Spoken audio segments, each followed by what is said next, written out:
good mother. I'm being quite serious. And as a result, I spent about a third of my life in therapy. And I think now that I've managed to work out a lot of the problems that I used to have, and I feel very much more relaxed and happy now than I've ever done before in my life, which is very nice at the age of 70, you know. But I genuinely feel I think I understand women better now. How was she? She was a very anxious and very depressed woman, and wonderfully self-centered. She had no information about the world at all because she wasn't interested in anything more than 6 feet away from her. So I was able to tell her once that Mary, Queen of Scots, was killed in the Blitz, you know, and she accepted that. She had no information to contradict that, you know. One of my wives, I think it was the third, I've forgotten her name, served up a salad with quail's eggs, and she asked, well, what were these little eggs? And I said they were moles' eggs, you know, and the moles laid them at the mouth of the boy she had. I learned. And so she had no information of any kind. And it was a very difficult relationship, and I had a lot of therapy. And as a result of that, I am a much happier and more relaxed person. But my lovely current girlfriend, it is wonderful to see her with her mother because they adore each other, and she's her best friend. And to see that, I think, my God, what would that have been like, you know? No. Do you think you've learned something? Yes, I think so. Through these marriages? Are you taking some precautions now that you wouldn't in your new relationship? Well, not marrying, for example. I am having an agreement before we get married about who owns what. A prenuptial. If I'd had that with Alice Faye, you know, I wouldn't be coming on a stupid show like this. Thank you. Oh, you've got socks on. Yes, you haven't got socks on. I noticed. Oh, you've got socks on. Yes. It's stylish. I think it's good when guys don't have socks. That's very pretty. Do you like that? Yeah, I like it. Well, this is all because I was getting so old. My hip was hurting me so much putting my sock on in the morning. Oh.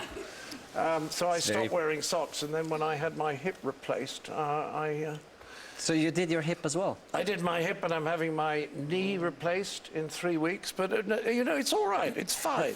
I've heard you actually taking steps also to live longer.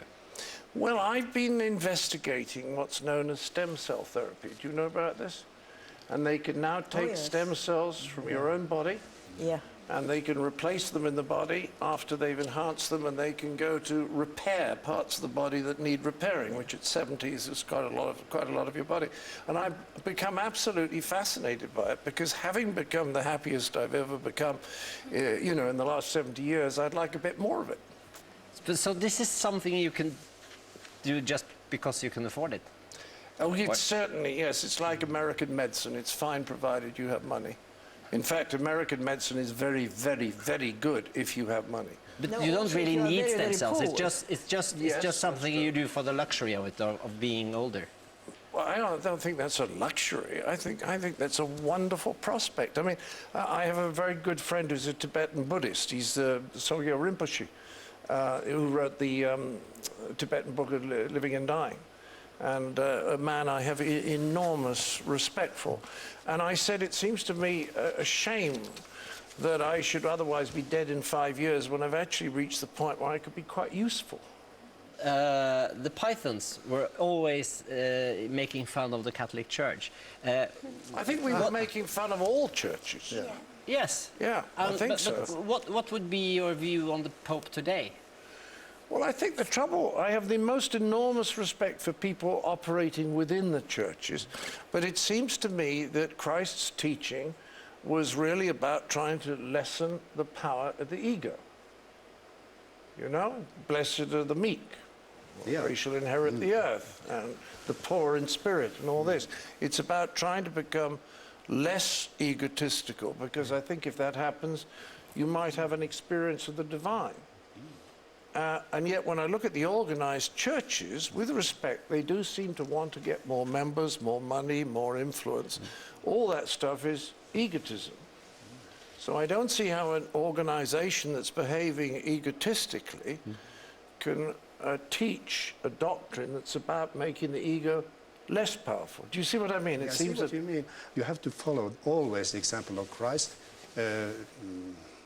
using your authority as a servant. He bowed down and he washed the feet of his disciples. Exactly. That's a constant challenge, I would say. That's right. Not least to the Pope. We had your fellow Monty Python member Terry Jones on the show some months ago. Now, which one is he? Can you remind me? always playing the woman, you know. Oh, the little Welsh guy. That's yes, right. the little Welsh guy. I always had trouble with Terry because he could never accept that the Welsh were put by God on the planet to carry out menial tasks for the English. He just couldn't. Actually, You're not Welsh. No. He was a bit, shall I say, disappointed because he could now only these days he could only reach you through your secretary. Well, I only talk to very important people myself. So that doesn't go for all of the Pythons. It's just no, just Michael Palin. I talk to Mike. No, I'm teasing. I'm always travelling, like Palin, and the easiest way to get hold of me is to get hold of a marvellous assistant I have called Gary, who's been with me for 21 years because he always knows what's going on. So I tell people to call Gary. But what I like about Terry is that he is with a girl now, lovely girl called Anna, who's Swedish, and they have a 40-year age difference. You see, mine is only 31, so I'm very grateful to Terry that he can take all the stick. So you would say there's a limit somewhere here, between 31 and 40, perhaps? Yeah, it's about 32, I think, yes. So are you planning children when you're like 110? Well, it depends whether the stem cell works, you see. If the stem cell works, I said to Jenny, if I get to 100, let's start a family. You see, Abraham started when he was 80. Did he? Yeah, and he was the father of all the blessed people. Well, there were some women who were miracles too at that time, who got children when they were 100 or something almost. And without even having sex too. You don't That's say. true. That's true. That's a miracle. Yes, we'll have to take precautions about it. I'm just sitting here thinking of how I could get ants in your pants so you could do the funny walk before I leave the show. Well, if you can do the African dance, he might. Well, I didn't want to ask, so that's... But first of all, I've got an artificial hip. That's what I was thinking. On when May you the talked 7th. about the hip, I was like, oh no. This is being replaced, but the surgery is amazing now. I talked to someone who'd had the operation. He'd had the operation on a Wednesday, and on the Sunday he was walking without a stick. So the walk is really not funny anymore. It's sad. I limp along trying to pretend that I'm only 70. Robin, you're going to do a song for us called Fembot. Yeah, that's what you're going to be when you've had those operations. You're going to be a fembot. What is it? It's a female robot. A what?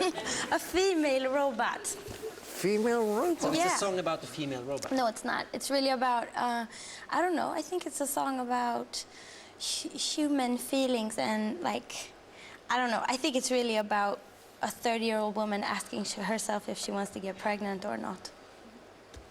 That's what I think it's about. I don't know what you think, but that's what I think it's about. So it's the same question John is working on here. Yeah, actually. it is. I think it's more about, like, it's not whether or not she wants to get pregnant, it's probably why she's asking herself why.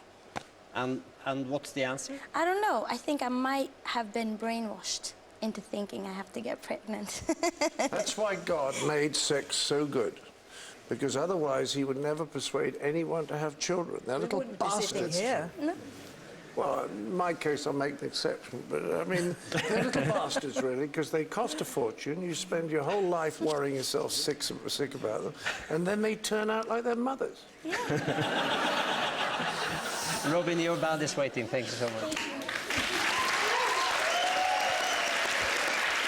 Vi sier jo this fall, og vi ses også til høsten. Tusen takk for nå. What did you say? Robin. What did you say? That was Norwegian. Oh, sorry.